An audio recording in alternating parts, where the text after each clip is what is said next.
Hello and welcome everyone. I'm Vandana and we are learning computer of class 5 by Green Apple and here is a book, Computer Connect. So let's begin chapter number 6, Algorithms and Flowcharts. So this is the chapter. Let's move on to introduction. Algorithms and flowcharts are two important tools used in computer science to represent and design processes, procedures और problem solving methods. So ये जो algorithms हैं या जो flow charts हैं ये क्या है, ये दो बहुत ही important tools हैं जिन्हें हम कंप्यूटर में यूज करते हैं. किस लिए? डेटा को रिप्रेजेंट करने के लिए, डिजाइन के लिए, प्रोसेस के लिए, प्रोसीजर बताने के लिए, इसके अलावा प्रॉब्लम सॉल्विंग मेथड्स को बताने के लिए. Let's move on to the learning objectives. After learning this chapter, students will be able to know. इस चैप्टर को पढ़ने के बाद आप क्या क्या चीजें सीख जाएंगे? You will learn what an algorithm is. आप समझ जाएंगे कि एल्गोरिथम क्या होता है. The rules for creating an algorithm. कौन कौन से रूल्स को फॉलो करना होता है एल्गोरिथम को क्रिएट करने के लिए. Creating an algorithm for a task problem. कैसे हम एल्गोरिथम को क्रिएट कर सकते हैं कोई भी अगर हमें टास्क या प्रॉब्लम दिया गया है उसके लिए. The advantages of an algorithm. क्या क्या एडवांटेजेस हैं इसके. What a flow chart is. Flow chart क्या होता है. Symbols in a flow chart. अब कौन कौन से सिंबल्स हैं जो फ्लो चार्ट में हम यूज करते हैं. Creating a flow chart from an algorithm. अब एल्गोरिथम दिया है उससे फ्लो चार्ट कैसे बनाना है ये भी हम यहाँ सीखेंगे. And the advantages, disadvantages of a flowchart. Flowchart के क्या क्या advantages हैं और क्या क्या disadvantages है. तो ये सारी चीजें हम यहाँ पे पढ़ने वाले हैं. Before that, let's meet Meera and हीना. तो ये दोनों बच्चे आपस में क्या बात कर रहे हैं चलिए देखते हैं. So Meera says, Hey Hina, do you know what an algorithm is? क्या तुम्हें पता है हीना कि algorithm क्या होता है. Hina says, No Meera, what is that? ये क्या होता है मुझे तो इसके बारे में कुछ भी नहीं पता. Now Meera says, Well, an algorithm is like a set of instructions to solve a problem. Problem को solve करने के लिए कुछ set of instructions होते हैं, उन्हें ही algorithm कहा जाता है. और do something, तो किसी problem के लिए या कोई काम कर रहे हैं उसके लिए भी हम algorithm लिखते हैं. It is like a recipe for making a cake. जैसे हम केक बनाने की रेसिपी लिखते हैं वैसे ही इसे लिखा जाता है. और a map for finding your way, या फिर हम किसी को मैप को एक्सप्लेन करते हैं. तो ये वो तरीके हैं इनमें भी हम एल्गोरिथम को यूज करते हैं. Now Heena says, oh I get it. अब हीना ने कहा अच्छा मुझे तो पता चल गया कि एल्गोरिथम क्या होता है. Like a step by step guide. Algorithm एक स्टेप बाय स्टेप गाइड है जो हमें स्टेप बाय स्टेप गाइड करता है. अब क्या करना है, फिर क्या करना है, उसके बाद क्या करना है. Now Meera says exactly, and you know what is cool. तुम्हें पता है इसमें क्या बहुत cool बात है, क्या बहुत अच्छी बात है. We can show these instructions in a flow chart. अब जो भी इंस्ट्रक्शंस हैं उन इंस्ट्रक्शंस को हम फ्लो चार्ट में शो कर सकते हैं. ये इसमें बहुत ही अच्छी एक बात है. Hina says flow chart. What is that? ये क्या है? Now Meera is saying a flow chart is like a picture that shows the steps in the algorithm. Flow chart क्या है? ये एक पिक्चर की तरह होता है जो एल्गोरिथम के सारे स्टेप्स को हमें शो करता है. It uses shapes and arrows to tell you what to do next. ये क्या करता है? शेप्स और एरोज को यूज करता है ये बताने के लिए कि हमें अगला कौन सा काम करना है. Now Hina is saying That sounds fun. ये तो बहुत ही अच्छा सुनने में लग रहा है Meera. Can you please explain the concept in detail? क्या तुम इस कॉन्सेप्ट को मुझे डिटेल में समझा सकती हो. Now Meera is saying that sure Hina, let's begin to explore more. तो चलो और आगे बढ़ते हैं और पता करते हैं कि कैसे एल्गोरिथम और फ्लोचार्ट वर्क करते हैं. So here let's move on to the first topic which is problem solving. Problem solving is the process of discovering a problem. Problem solving क्या है? ये एक तरीका है जिससे हम प्रॉब्लम को डिस्कवर करते हैं।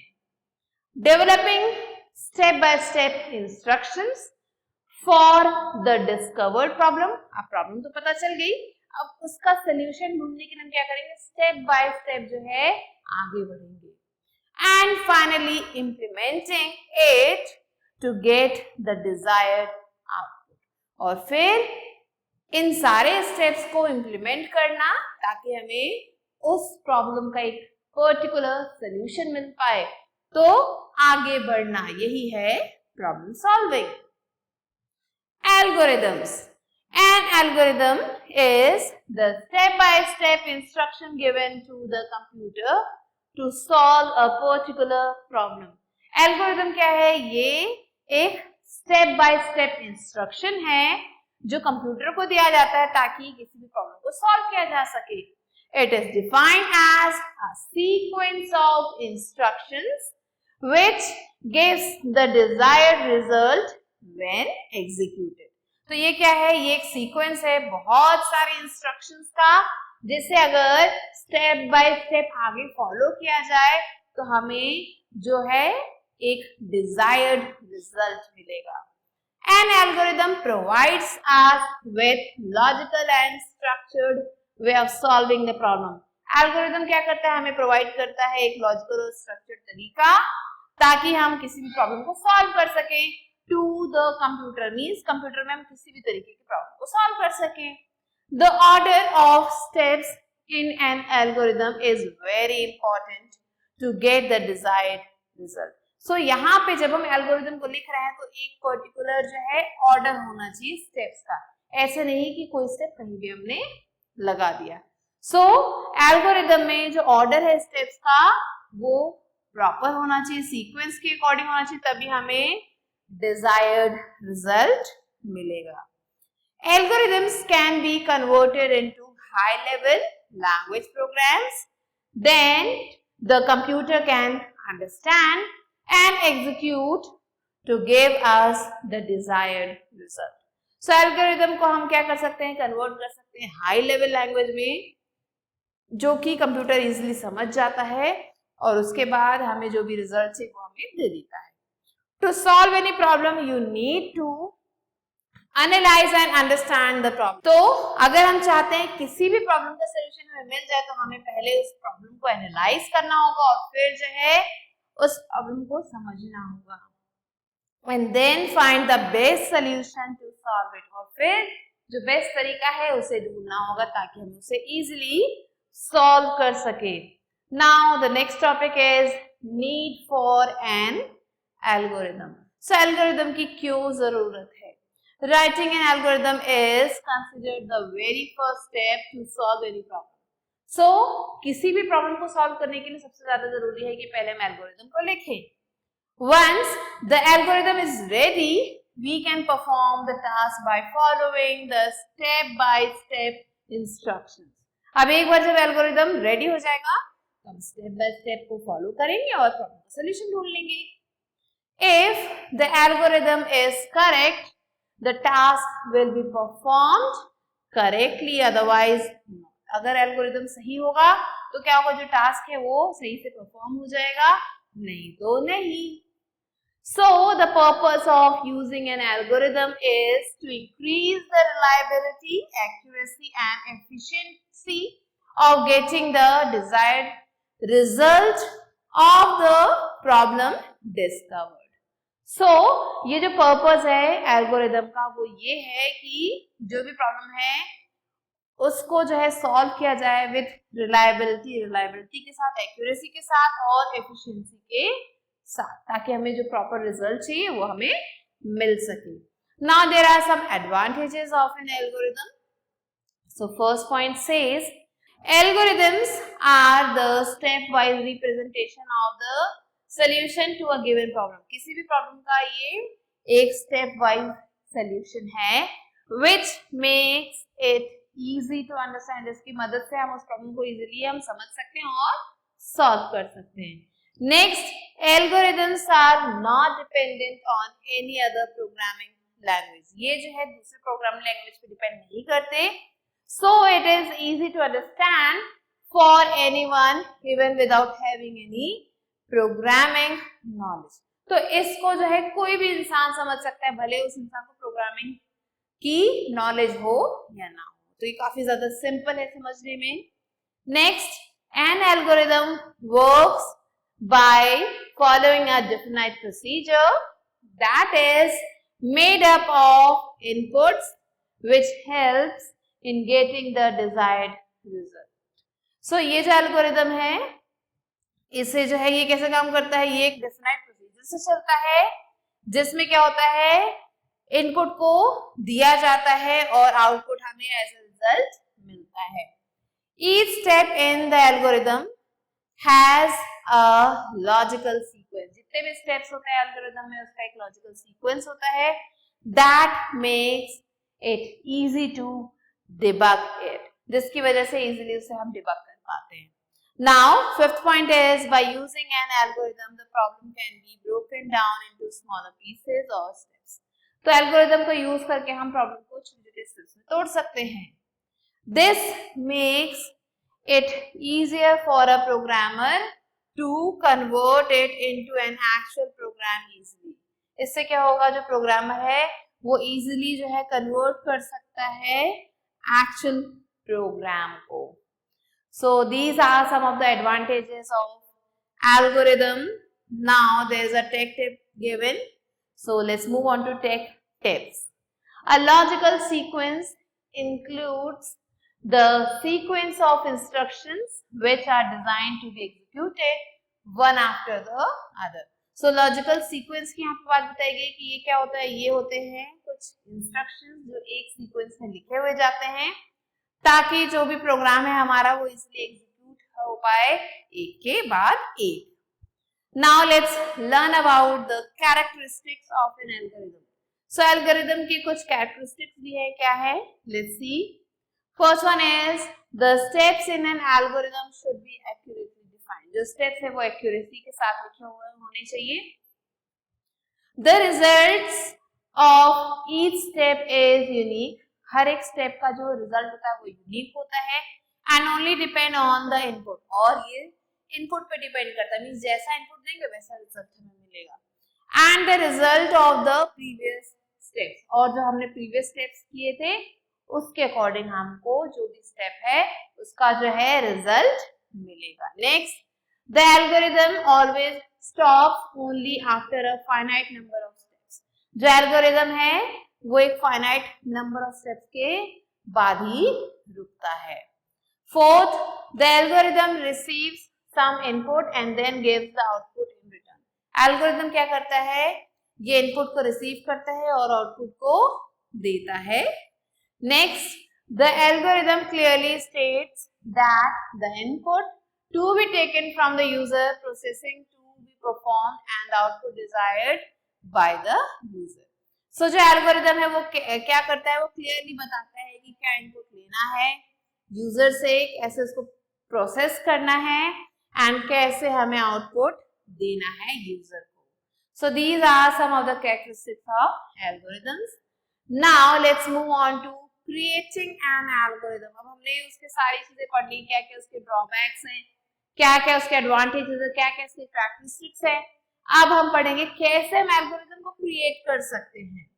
So here an example is given. Example 1, an algorithm to make a sandwich is as follows. तो यहाँ पे एक एल्गोरिथम दिया गया है सैंडविच बनाने का. स्टेप वाइज आप देख सकते हैं, स्टेप 1, स्टेप 2, स्टेप 3 दिया गया है. So step 1 है कि get the description and details of the cooking recipe. जो भी description है, जो भी details उस रेसिपी की वो हमें पहले लेनी है. What ingredients do we need to make the sandwich? कौन कौन से ingredients की जरूरत है सैंडविच बनाने के लिए? तो हमें क्या क्या चाहिए, हमें cheese, tomato and bread चाहिए. Now step 2 is make the sandwich by grating the cheese. अब हमें सैंडविच बनाना है चीज को ग्रेट करके, स्लाइसिंग द टोमेटोज, टोमेटोज को स्लाइस करके, बटरिंग ब्रेड स्लाइसेस, जो ब्रेड स्लाइसेस है उस पे बटर लगा के, प्लेसिंग द टोमेटोज एंड चीज स्लाइसेस ऑन द ब्रेड. अब हमें जो टोमेटोज है, चीज स्लाइसेस उसे ब्रेड पे रखना है. Now step 3 is follow the steps to make the sandwich. तो आप देख सकते हैं अलग अलग तरीके की डिस्क्रिप्शन दिए गए हैं तीनों स्टेप में।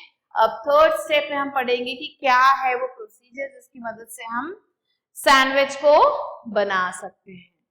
तो यहाँ पे आप देख सकते हैं स्टेप दिए गए हैं। पहला स्टेप कहता है cut the tomatoes into fine slices. Tomatoes को जो है हमें फाइन स्लाइसेस में कट करना है। ग्रेट द चीज, चीज को ग्रेट करना है। Toast 2 slices of bread, bread के 2 स्लाइसेस को टोस्ट करना है। पुट चीज ऑन द ब्रेड इवनली, चीज अच्छे से ब्रेड पे लगाना है। Place the tomato slices on the bread, हमें टोमेटो के स्लाइस लगाने ब्रेड पे। Keep the other bread slice on the top, अब जो दूसरा ब्रेड का स्लाइसेस ऊपर रखना है and the sandwich is ready, और सैंडविच रेडी है। नाउ स्टेप 4 भी दिया गया है और ये कहता है ईट द सैंडविच। तो ये एक प्रोसीजर बताया गया कि सैंडविच में क्या क्या चीजें चाहिए, फिर क्या क्या उसके मेथड हो सकते हैं, और फिर जो है लास्ट में पूरा जो है डिस्क्रिप्शन दिया है एंड लास्ट में आपको ये भी बताया कि आपको सैंडविच को खा जाना है। Now here one more example is given, example 2. Consider an example where we have to come back from the school. तो एक example ले रहे हैं जहाँ पे हम स्कूल से वापस घर आ रहे हैं. Now normally we will take the school bus and it will drop us home. तो क्या होता है, हम जो है स्कूल बस ले रहे हैं और वहाँ पे घर छोड़ दे रहे हैं. Sometimes our mother would come to pick us up from school. और कई बार क्या होता है, हमारी मम्मी हमें स्कूल लेने आ जाती है. Now an algorithm for coming back home by bus. तो यहाँ पे जो एल्गोरिदम है इसमें हम बस से वापस घर आते हैं. तो स्टेप 1 कह रहा है stay for the bus in the Q, line में खड़े होकर बस का वेट करें. Step 2 get on the bus, bus पे चढ़े.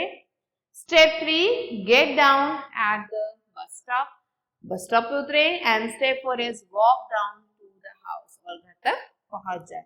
तो ये आप देख सकते हैं 4 स्टेप्स में आपने क्या किया, एक एल्गोरिदम लिखा है कि कैसे हम घर आ सकते हैं बस से. Now next is an algorithm for coming back home with your mother. अब मम्मी के साथ कैसे हम घर वापस आएंगे. पहला स्टेप कहता है wait for the mother at the school entrance. School entrance में मम्मी का वेट करें. Step 2 when we see our mother entering the school gate draw her attention. जैसे मम्मी अंदर की तरफ आ रही है गेट से, हम उनके अटेंशन को ड्रैग करें. Next pick up the bag and walk out of the school gate with the mother. So अब बैग को उठाएं और मम्मी के साथ स्कूल गेट से बाहर जाएं. Get into a taxi and tell him where we want to go. Taxi में जाएं और उसको बताएं कि हमें कहाँ जाना है. Step 5 guide the taxi driver to the house. Taxi driver को गाइड करें कि कैसे घर तक पहुंचना है.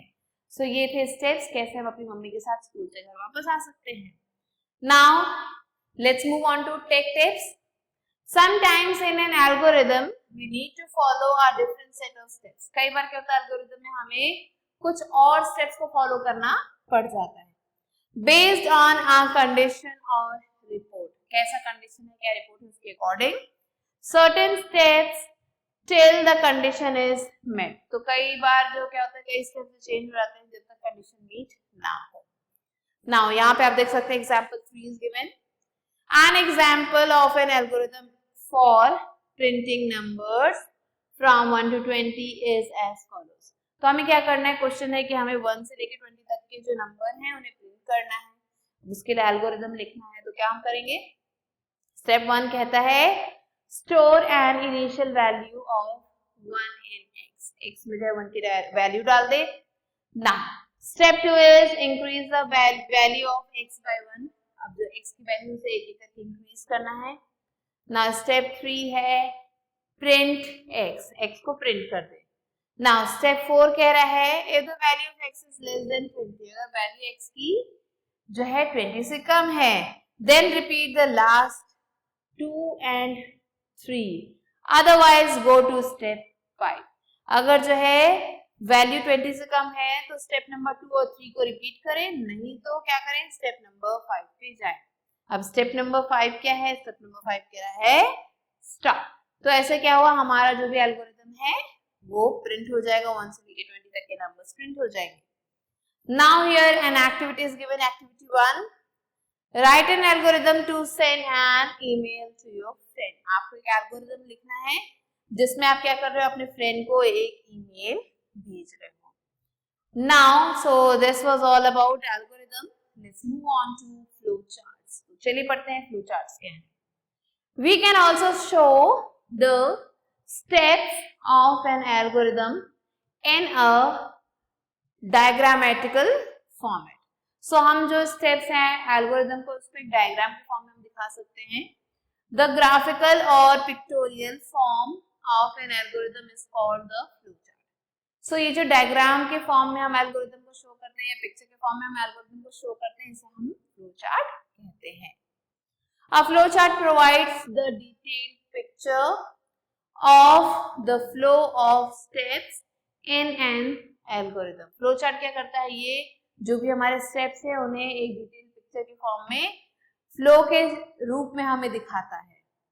It uses special symbols to represent the various statements of an algorithm.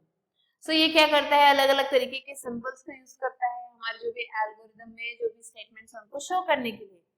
A flowchart is always drawn from top to bottom. Flowchart जो हमेशा टॉप से बॉटम की तरफ ड्रॉ किया जाता है, showing the exact order of the steps. क्या क्या ऑर्डर हैं स्टेप्स के वो दिखाते हुए। It is often considered as a blueprint of the design used for solving the problem. इसे जो है किसी भी प्रॉब्लम के सोल्यूशन का ब्लूप्रिंट भी कंसिडर किया जाता है। Now while drawing a flowchart we need to do the following. अगर हम फ्लोचार्ट को ड्रॉ कर रहे हैं तो हमें ये सारे जो पॉइंट्स हैं इनका ध्यान रखना होगा।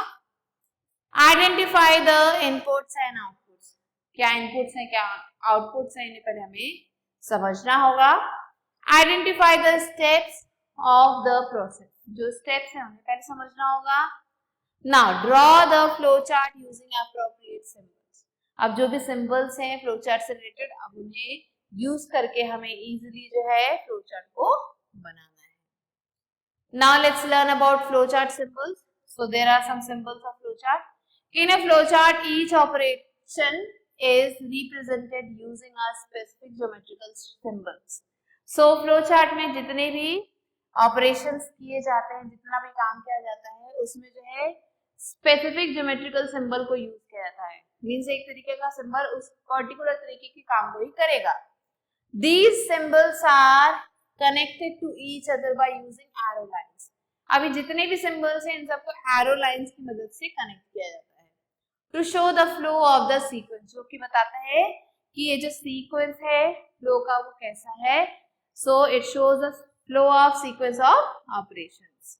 The most common flow chart symbols that are used are as follows. अब यहाँ पे कुछ कॉमन सिंबल्स दिए गए हैं। पहला है फ्लो चार्ट सिंबल, अब उसका ज्योमेट्रिक शेप दिखा रहा है एंड उसका पर्पस बताया जा रहा है।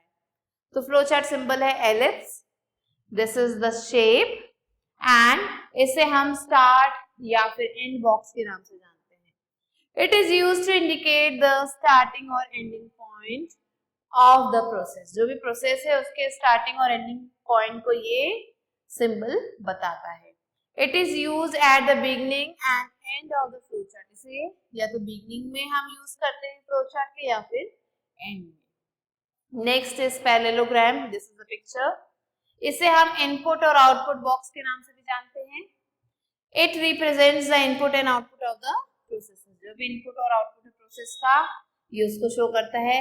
नेक्स्ट आता है रेक्टेंगल, ये इज अ पिक्चर, इसे हम प्रोसेसिंग बॉक्स के नाम से जानते हैं। It represents the actual processing part of the flow chart. ये क्या कहते हैं, रिप्रेजेंट करता है actual processing part flow chart का, such as any kind of calculation, जैसे कि किसी भी तरीके की कैलकुलेशन हम यहाँ पे कर सकते हैं। नेक्स्ट आता है डायमंड बॉक्स, ऐसा दिखता है, इसे हम डिसीजन बॉक्स भी कहते हैं। It is used to check the condition and compare two values. जिसे यूज किया जाता है कंडीशन को चेक करने के लिए और वैल्यूज को कंपेयर करने के लिए। A diamond shape always contains a question. ये जो डायमंड शेप है ये इसमें आपको हमेशा क्वेश्चन मिलेगा। The next step in the sequence is based on the answer to the question. जो नेक्स्ट स्टेप है इस सीक्वेंस में ये इस आंसर पे ही बेस करता है to the question which is either yes or no. तो तो यहाँ पे आपको येस या फिर नो में आंसर मिलेगा। नेक्स्ट कम्स एरोज, ये है एरो, इन्हें हम फ्लो लाइंस भी कहते हैं। It is used to show the flow of logic from one process step to the next. ये जो है इसे यूज किया जाता है फ्लो को दिखाने के लिए, फ्लो ऑफ लॉजिक दिखाने के लिए एक प्रोसेस से दूसरे प्रोसेस में। फिर आता है circle, this is circle, it is also called as connector, इसे कनेक्टर कहा जाता है।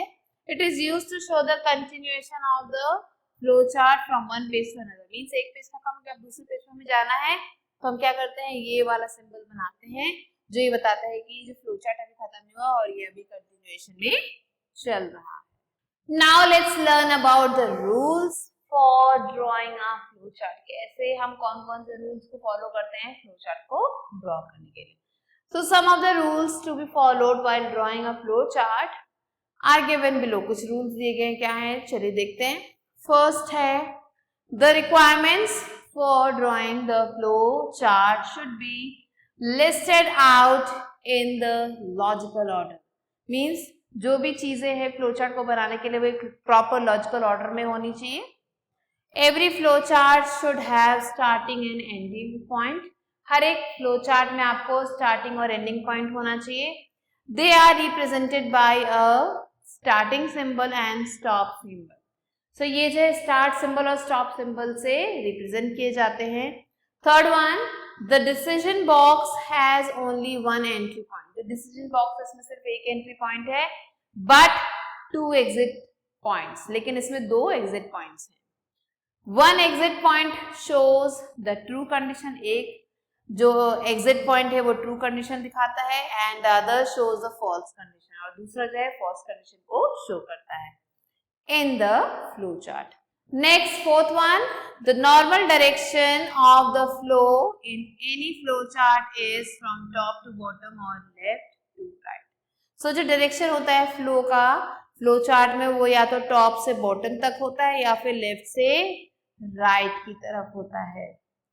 Only one flow line is used to connect the start and stop symbols in the flow chart. सिर्फ एक ही फ्लो लाइन को यूज किया जाता है स्टार्ट और स्टॉप वाले सिंबल्स को कनेक्ट करने के लिए। If a flow chart occupies more than one page, अगर जो फ्लो चार्ट वो एक से ज्यादा पेज लेता है, then off page connectors should be used to direct the flow of information. तो ऐसे केस में क्या करना चाहिए, हमें कनेक्टर को यूज करना चाहिए ताकि हम फ्लो को दिखा सके उस इंफॉर्मेशन की। Now let's move on to know the fact. One page connector. The pairs of one page connector are used to replace long lines on a flow chart page. So ये जो pair है one page connector के लिए use किया जाता है replace करने के लिए लंबी लंबी लाइंस को एक फ्लो चार्ट पेज में। Next, of page connector. End of page connector is used when the target is on another page. ये जो ऑफ पेज कनेक्टर से तब यूज किया जाता है जब टारगेट जो है अगले पेज पे हो। Now let's move on to the advantages of a flow chart. क्या क्या एडवांटेजेस हैं? First, a flow chart supports better understanding by explaining the steps in the form of a picture rather than text. So flow chart इसलिए अच्छा है क्योंकि ये क्या करता है, ये जो चीजें हैं उसे एक्सप्लेन करता है स्टेप्स में एक पिक्चर के फॉर्म में, ना कि एक टेक्स्ट के फॉर्म में, इसलिए काफी अच्छा है। Second, it defines the order of the steps and makes it easy to implement as a computer program. ये क्या करता है, जितने भी ऑर्डर हैं स्टेप्स के उन्हें डिफाइन करता है और जो प्रोग्राम है उसे और भी ज्यादा इजी बनाता है इम्प्लीमेंट करने के लिए। Next, the flow chart always acts as a guide और blueprint during the analysis and development phase of the computer program. So ये जो फ्लो चार्ट है ये हमेशा एक्ट करता है गाइड की तरह या फिर ब्लूप्रिंट की तरह जब भी एनालाइज किया जाता है, जब भी एनालिसिस किया जाता है किस चीज को, डेवलपमेंट फेज को कंप्यूटर प्रोग्राम के।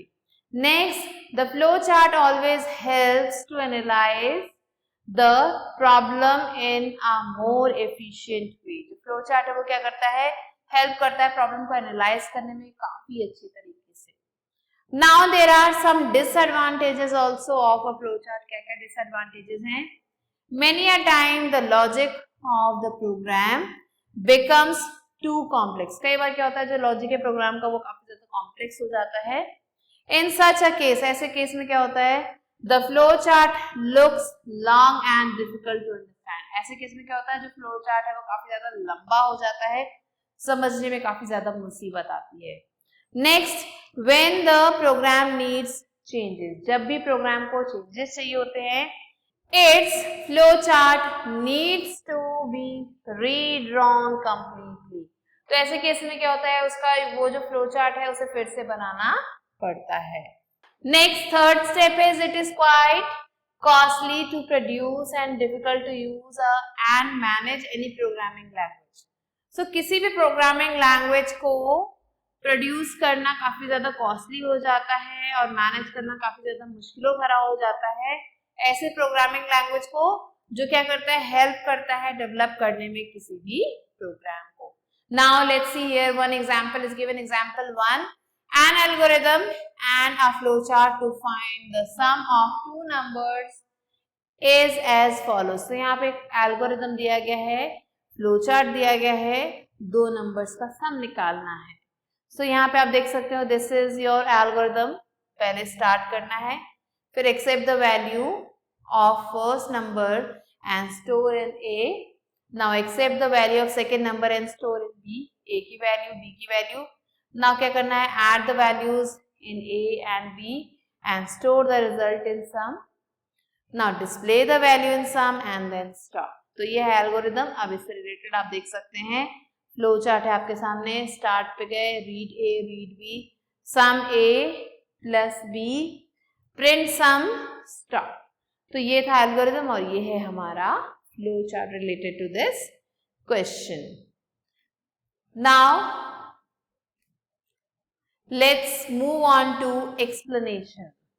So in this flow chart, ये जो flow chart अभी हमने देखा, start and end symbol shows where the problem solving flow starts and ends. So यहाँ पे जो start और end symbol ये बताता है कि जो problem solving flow है वो कहाँ पे शुरू हो रहा है और कहाँ पे खत्म हो रहा है। Now we need to draw the flow chart to add two given numbers। हमें क्या करना होगा, फ्लो चार्ट को बनाना होगा ये दो जो नंबर है उन्हें ऐड करने के लिए। First identify the given input. So हमें पहले क्या करना है, आइडेंटिफाई करना है इनपुट को। In this problem inputs are the two numbers. अब इस प्रॉब्लम में जो इनपुट है वो दो नंबर है, ए और B. Accepting values of A and B are represented by parallelogram. So यहाँ जो ए और बी की जो वैल्यू है वो पैरेललोग्राम में रिप्रेजेंट की जा रही है। The next step is to add the numbers. अब जो नेक्स्ट स्टेप है वो क्या करता है, नंबर को ऐड करता है, which is called processing in computer terms, जिसे हम प्रोसेसिंग कहते हैं कंप्यूटर के टर्म्स में। The details of the processing is represented in the rectangle. जो डिटेल्स हैं इस प्रोसेसिंग के उसे जो रेक्टेंगल में रिप्रेजेंट किया जाता है। The next step is to write the result of the addition। जो next step है वो क्या है, जो result है इस addition का उसे add करना, which is the output in computer terms, जिसको जो है कंप्यूटर के टर्म में हम output कहते हैं। This is also specified in the parallelogram, और ये भी parallelogram में पहले से specify किया गया है। An arrow points from one step to the next step in the flow chart। Arrow क्या करता है, पॉइंट करता है एक स्टेप से दूसरी तरफ। ये देख सकते हैं एरो जो है पॉइंट कर रहा है एक स्टेप से दूसरे स्टेप तक लेके जा रहा है। The arrows show the flow of the problem solving process easily। ये जो एरो ये क्या करता है, शो करता है जो भी प्रोसेस है प्रॉब्लम सॉल्विंग का उसे, जिसकी वजह से हमें इजीली पता चल जाता है कि what is the correct answer. Now the next topic is creating decision making flow chart. सो अब हम क्रिएट कर रहे हैं कैसे हम जो है डिसीजन मेकिंग फ्लो चार्ट बना सकते हैं। तो आप देख सकते हो यहाँ पे 2 एरो दिख रहे हैं, यस या नो में हमें आंसर मिलने वाला है। So here example 1 is flow chart to find the profit or loss using the decision box or the given cost price and selling price is as follows. So यहाँ पे एक जो है हमें फ्लो चार्ट दिया गया है, इसमें या तो हमें प्रॉफिट एंड लॉस फाइंड करना है डिसीजन बॉक्स की मदद से, या फिर कॉस्ट प्राइस और जो सेलिंग प्राइस है उनको कंपेयर करना है। सो यहाँ पे आप देख सकते हो ये है हमारा एल्गोरिदम, इसको देख के इसके according we have to write down. So पहला स्टेप है start, here you can see. Next, accept the value of cost price and store it in CP. So जो है CP में हमने cost price लिख दिया, accept the value of selling price and store it in SP. SP में हमने selling price लिख दिया। Now check whether SP is greater than CP। अब हमें चेक करना है SP जो है वो CP से बड़ा है कि नहीं। तो आप देख सकते हैं यहाँ पे चेक किया, अगर yes बड़ा है तो प्रॉफिट है, नो छोटा है तो लॉस है। Next, if yes calculate profit as SP minus CP and then print it. अगर जो प्रॉफिट है तो एसपी माइनस सीपी कैलकुलेट करो। If not calculate loss as CP minus SP. अगर नहीं तो लॉस को कैलकुलेट करो सीपी माइनस एसपी के रूप में एंड देन प्रिंट लॉस, और फिर लॉस को प्रिंट कर दो। तो आप देख सकते हैं प्रिंट लॉस लिखा हुआ है, अगर लॉस होता है तो प्रिंट प्रॉफिट लिखा है अगर प्रॉफिट होता है। Now the last step is stop. तो यहाँ पे हमने कर दिया है स्टॉप। तो ये था हमारा एल्गोरिदम और ये था हमारा flow chart. Now let's move on to the explanation of the flow chart that we made. In this flow chart we have to find the profit और लॉस। इस फ्लो चार्ट में हमने प्रॉफिट या फिर लॉस को find out किया है। Cost price and the selling price are the input. ये दोनों इनपुट्स हैं that are represented as parallelogram, जिन्हें हमने parallelogram में लिखा है।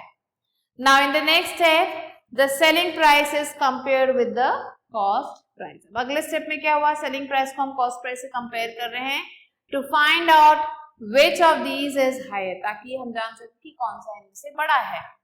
This will tell us whether there is a profit or loss, और इसके बाद हमें पता चल जाएगा प्रॉफिट है या फिर लॉस है। The answer to the question is selling price more than cost price? अब ये जो क्वेश्चन पूछा गया है कि क्या जो सेलिंग प्राइस है वो कॉस्ट प्राइस से ज्यादा है, could be either yes or no। तो इसका आंसर या तो yes हो सकता है फिर no हो सकता है। The decision making step is represented using a diamond symbol। So जो decision है वो diamond symbol से जो उसे represent किया जा रहा है। If the answer is yes, अगर आंसर yes आता है it means that the selling price is more than the cost price। अगर आंसर yes है इसका मतलब जो selling price है वो ज्यादा है cost price से, and we need to calculate profit, और फिर हमें profit को calculate करना होगा। If the answer is no, अगर आंसर no है it means that the cost price is less than the selling price। इसका मतलब कि जो cost price है वो selling price से कम है and it is a loss, और ये loss की condition है। Loss is calculated as cost price minus selling price। Loss को हम ऐसे कैलकुलेट करते हैं, पहले हम cost price लिखते हैं और फिर उसको selling price में से माइनस कर देते हैं। Let's move on to activity 2। Draw a flow chart to find the sum of 3 numbers। हमें एक flow chart बनाना है जिसमें हम 3 numbers का sum निकाल लेंगे। So this you have to do yourself। Now let's move on to the next topic, which is repeating instructions in our flow chart। कैसे हम instructions को flow chart में repeat कर सकते हैं। तो क्या होता है, sometimes we also need to repeat the instructions। कई बार हमें instructions को repeat करना होता है। For this purpose we use loops। ऐसे purpose के लिए हम loops use करते हैं। A loop is used when we have to repeat instructions a number of times। Loop का यूज होता है जब हमें एक ही इंस्ट्रक्शन को कई बार बोलना होता है। Until the specified condition is met, जब तक वो कंडीशन सही ना हो जाए। While using the loop, loop को यूज करते समय a counter is required, counter की जरूरत होती है। A counter is the variable that is used to count the number of times a procedure is repeated। Counter क्या है, ये जो है वो वेरिएबल है जो बताता है कि कितनी बार जो है कोई भी प्रोसीजर को रिपीट किया जा रहा है। It can be named as X, उसे हम एक्स नाम दे सकते हैं, काउंटर एंड सो ऑन। तो इस तरीके से कई सारे नाम हम दे सकते हैं। When the variable is declared, it is initialized to a value. So जब जो वेरिएबल है डिक्लेयर हो जाता है उसे एक वैल्यू इनिशियलाइज कर दिया जाता है। The value gets incremented and decremented during the execution of this loop. So ये जो वैल्यू है या तो बढ़ती है या तो घटती है इस लूप के दौरान। Now let's move on to know the fact. A variable is a name assigned to data. Variable एक नाम है जो असाइन किया था डेटा को। इट्स वैल्यू कीप्स चेंजिंग, इसकी जो वैल्यू है बदलती रहती है during the execution of a program, program के एग्जीक्यूशन के दौरान।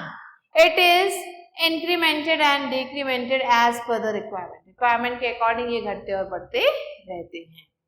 Now let's move on to representing loops in a flow chart. कैसे हम लूप्स को जो है फ्लो चार्ट में शो कर सकते हैं।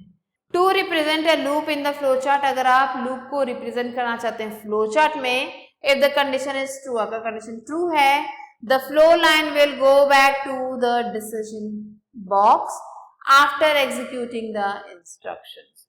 तो ऐसे केस में क्या होगा, जो डिसीजन बॉक्स है, जो फ्लो लाइन है वहां तक जाएगा और जब ये इंस्ट्रक्शंस हमारे एग्जीक्यूट हो जाएंगे उसके बाद ये होता है। The value of the variable used for checking the condition also needs to be changed. जो वैल्यू है वेरिएबल की कंडीशन को चेक करने के लिए वो भी चेंज होनी चाहिए, so that the condition becomes false at any point, ताकि जो कंडीशन है वो किसी भी पॉइंट पे फॉल्स हो जाए। When the condition becomes false, the loop will end. तो जैसे कंडीशन फॉल्स होगी लूप खत्म हो जाएगा। Now let's move on to the example. Example 1 पढ़ने के बाद हमें और अच्छे से समझ में आ जाएगा कैसे लूपिंग वर्क करता है। So in this example the even numbers are calculated between 9 and 100। So 9 से लेके 100 के बीच में जितने इवन नंबर्स हैं उन्हें हमें कैलकुलेट करना है। Flow chart here algorithm is given. Number 1 is start, number 2 is initialize variable I is equal to 10. So यहाँ पे हमने I की वैल्यू जो है 10 रखी हुई है। Next right I in standard output, हमें I को स्टैंडर्ड आउटपुट में लिखना है। I is equal to 1 plus 2 and if I is not equal to 98 go to step 3 and then stop। तो ये है हमारा पूरा algorithm and here you can see the result। start I is equal to 10। Next we have written I, now I is equal to 1 plus 2। next I is less than equal to 98। अगर ऐसा है तो yes loop फिर से start होगा और अगर नहीं तो लूप वहीं पे खत्म हो जाएगा। सो ये था एक flow chart. Now your explanation is given. The repetition sequence starts with I is equal to 10. So यहाँ जो repetition sequence है वो I is equal to 10 से start होता है। अब कंडीशन यहाँ पे बताई गई है कि I is smaller than and equal to 98 is checked। इसे चेक किया जा रहा है। If the condition is true, अगर जो कंडीशन है वो true है, the sequence will be repeated, जो sequence है वो repeat हो जाएगा and I is incremented by 2। तो I को जो है इंक्रीमेंट करके जो है बढ़ा के 2 तक ले जाया जाएगा। The repetition sequence stops when the value of I becomes 98। जब वैल्यू 98 पे पहुंचती है तो रिपीटेशन खत्म हो जाती है। A decision structure has been used to start and stop the flow chart. एक डिसीजन स्ट्रक्चर को यूज किया जा रहा है जिससे जो फ्लो चार्ट है उसे स्टार्ट या फिर स्टॉप कर सकते हैं। Next now let's move on to example 2। here an algorithm and a flow chart to print the multiplication table of a number is as follows। so यहाँ पे एक एल्गोरिदम एक फ्लो चार्ट दिया गया है प्रिंट करने के लिए मल्टीप्लिकेशन टेबल को एक नंबर के। तो यहाँ पे आप एल्गोरिदम देख सकते हैं। Start accept the number and store it in the n variable. तो हमने स्टार्ट किया है और यहाँ पे नंबर को हमने स्टोर कर दिया, get the number n। Now store the initial value of 1 in the count variable हमने स्टोर कर दिया, जो इनिशियल वैल्यू है 1 की वो. Now calculate n, multiplies count and store it in multiple variable. So अब n को जो है हमने मल्टीप्लाई कर दिया उस काउंट से और उसको जो है मल्टीपल वेरिएबल में हमने स्टोर कर दिया है. Display the value of the multiple, जो वैल्यू है मल्टीपल की उसे डिस्प्ले करना है. Check if the value of the count is 11. अब हमें चेक करना है कि जो वैल्यू है काउंट की वो 11 है या नहीं. If yes then go to stop. अगर यस 11 है तो स्टॉप पे जाएं. If the value of count is greater than 10, अगर जो वैल्यू है काउंट की वो 10 से ज्यादा है, then add 1 to count and go back to step 4. तो हमें क्या करना है, 1 को ऐड करना है उस काउंट में और वापस से स्टेप 4 पे जाना है, मीन्स यहाँ पे जाना है. And then we have to write down stop.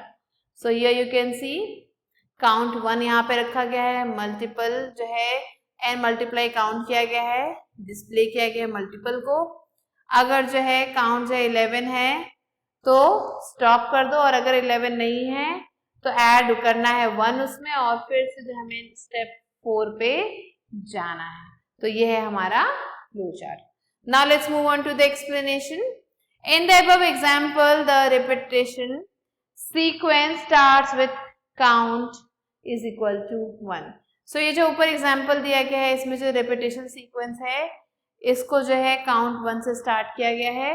n is multiplied with 1. n को जो 1 से मल्टीप्लाई किया गया है and the output is printed. और जो आउटपुट है वो यहाँ पे प्रिंट हो रहा है. Since the value of count is not equal to 11, यहाँ पे जो वैल्यू है काउंट की वो इक्वल नहीं है 11 के, count is incremented by 1. So count को 1 से बढ़ा दिया गया है. n is then multiplied with 2. अब n को 2 से मल्टीप्लाई कर दिया गया है एंड आउटपुट इज प्रिंटेड, और जो आउटपुट है यहाँ पे प्रिंट हो रहा है. This sequence is repeated until the count reaches at 11. ये सीक्वेंस तब तक चलेगा जब तक काउंट 11 पे ना पहुंच जाए. A decision box is used for these calculations. इन कैलकुलेशंस के लिए डिसीजन बॉक्स को यूज किया जाता है. Next is activity 3.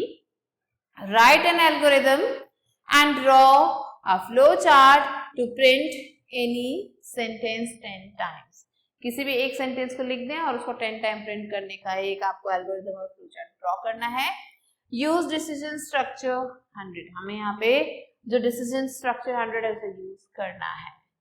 Let's move on to reboot. Step by step instructions should be given to the computer so that it can solve the problem. Step by step instruction देने चाहिए computer को ताकि वो problem को easily solve कर सके. Problem solving is a process of identifying the problem. Problem solving क्या है, ये प्रोसेस है प्रॉब्लम को आइडेंटिफाई करने का. Developing step by step instructions for the identified problem and finally implementing it to get the desired outcome. So problem को ढूंढना, उससे रिलेटेड सोल्यूशन को ढूंढना, इसे इंप्लीमेंट करना, यही है problem solving. Next, an algorithm is a step by step instructions given to the computer to solve the problem और परफॉर्म एनी टास्क. एल्गोरिथम क्या है, ये स्टेप बाय स्टेप इंस्ट्रक्शंस हैं जो कंप्यूटर को दिए जाते हैं किसी भी प्रॉब्लम को सॉल्व करने के लिए. An algorithm provides a logical and structured way of solving a problem to the computer. Algorithm क्या करता है, ये एक लॉजिकल और स्ट्रक्चर्ड तरीका बताता है किसी प्रॉब्लम को सॉल्व करने का. Next, algorithms can be converted into programs that are written in a high level language. Algorithms को हम उन प्रोग्राम्स में कन्वर्ट कर सकते हैं जो हाई लेवल लैंग्वेज में लिखे जाते हैं, that the computer can understand, जो कंप्यूटर आसानी से समझ पाए, and execute to give us desired results, और उसे एग्जीक्यूट कर सके ताकि हमें जो भी रिजल्ट चाहिए वो मिल सके. Each step in an algorithm has a logical sequence. हर एक स्टेप में जो भी हमारे एल्गोरिथम में होता है उसमें एक लॉजिकल सीक्वेंस होना चाहिए. That makes it easy to debug if error occurs. जो कि उसे आसान बना दे अगर कोई भी मुसीबत आए, कोई भी परेशानी आए तो इसलिए इजीली जो है एडिट किया जा सके. The graphical और pictorial form of an algorithm is called a flowchart. Flowchart क्या है, ये ग्राफिकल या फिर पिक्टोरियल फॉर्म है एल्गोरिथम का. A flowchart provides a detailed picture of the flow of steps in an algorithm. Flowchart क्या करता है, प्रोवाइड करता है डिटेल पिक्चर को फ्लो ऑफ स्टेप्स को एक एल्गोरिदम है. It uses special symbols to represent various statements of an algorithm. ये क्या करता है, स्पेशल सिंबल्स को यूज करता है ताकि जो भी स्टेटमेंट्स एल्गोरिदम है वो इजीली हमें पता चल सके. A flowchart is always drawn from top to bottom, showing the exact order of steps in algorithm. So ये जो फ्लो चार्ट इससे हमेशा टॉप टू बॉटम जो है हम बनाते हैं ताकि एक प्रॉपर ऑर्डर दिखे. Next, a loop is used to repeat the instructions a number of times. Loop को यूज किया जाता है किसी भी इंस्ट्रक्शन को कई बार यूज करने के लिए, रिपीट करने के लिए, until the specified condition is met, जब तक वो कंडीशन मीट ना हो जाए.